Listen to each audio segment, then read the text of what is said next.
मुक्ता म्हणून आत्तापर्यंत भरपूर वेगवेगळ्या भूमिका केल्या. पण असं कधी झालंय की आपण ऑडिशन द्यायला गेलो, पण समोरच्याला सांगायला लागतं की बाबा मी मुक्ता बर्वे, मी केलंय काम, माझ्याही गाठीशी अनुभव आहे, असे काय ऑडिशनमधले प्रसंग?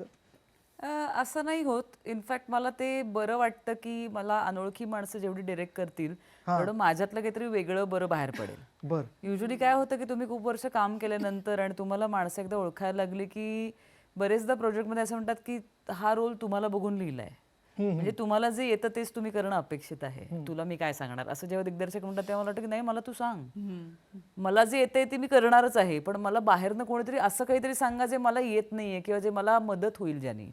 त्यामुळे नेहमी आता हिंदीत तर हा चांगला अनुभव येतो मला की अत्यंत नवीन मुलं कास्टिंग डिरेक्टर्सकडची ऑडिशन्स घेतात, त्यांना काही माहीत नसतं.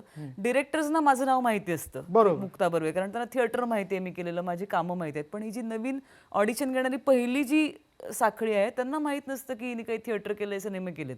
त्यामुळे त्यांच्याबरोबर अत्यंत उत्तम ऑडिशन्स दिले जातात, कारण ते मागत राहतात, त्यांना जे वाटतं त्या रोलमधनं काय. आणि बरेचदा असं असतं ना की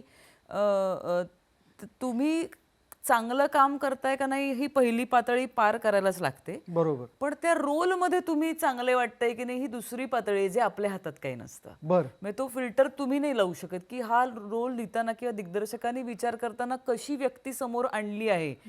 त्यात खूप साध्या साध्या गोष्टी आहेत, गाल गोबरे आहेत का नाही, केस कुरळे आहेत का नाही, बारीक आहे का जाड आहे, काळी आहे का गोरी आहे, काही डोळे मोठे आहेत का, घारे आहेत का गोरे, काय जे जे असेल ते.